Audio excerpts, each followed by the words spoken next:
4 marks the first week of conference play for most of our teams, so let's take a look at what ground we're going to cover tonight. All right, so we've got 6 Showtime games to hit on in the OVC. We went to see Rock Hill at Fairland. Over in the SOC, we're going to get a peek at an undefeated Valley team against Waverly. We've got 2 games from the NVL Small, including the top 2 teams from last year going head-to-head. Then there's Bloom Carroll at Amanda Clear Creek, and our game of the week, Fort Fry versus Waterford. But we'll get to our game of the week in a little bit. For now, we're going to start things off in the OVC with Fairland and Rock Hill. Lucy Schaefer was there, and she's going to fill you all in.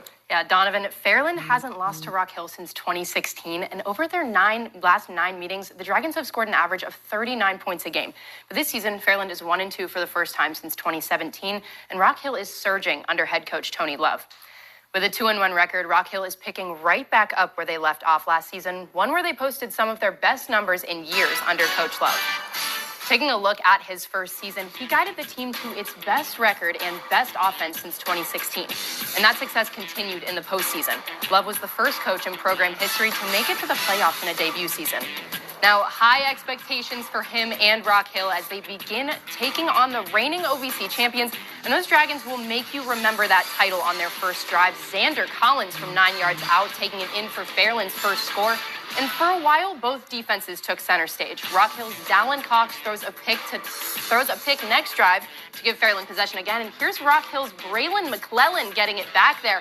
After the quarter break, Rock Hill capitalizes on that drive. Dallin Cox looking to pass, but keeping it himself. A nice 20-yard run from the senior quarterback. Rock Hill making their first statement, and it's a tie game at 7. Cameron Howard kicking off for Rock Hill right here. And it finds Xander Collins at the 25-yard line. He takes off, dodging 2 defenders. And Donovan, where this tight end shines is on the ground.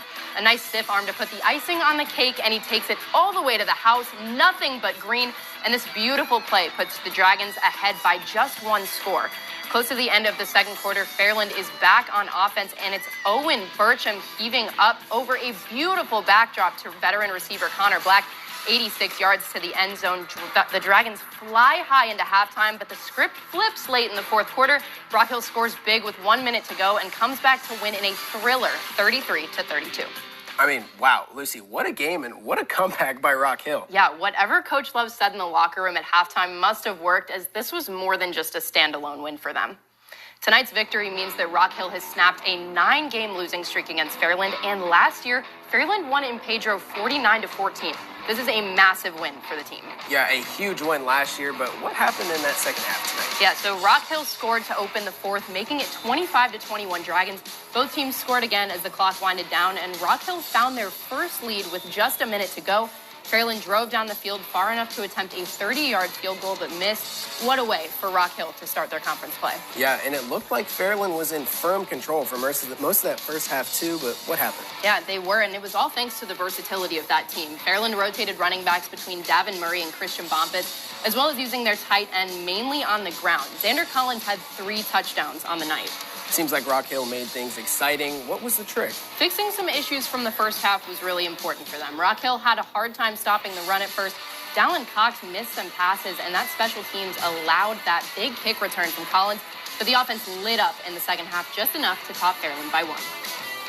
Now, Rock Hill starts conference play on a high note, and here's the rest of that schedule. Next week, they've got South Point on the road after they take an OVC break to host Pearsall Marion out of Cincinnati, and then it's Portsmouth, Chesapeake, and Colgrove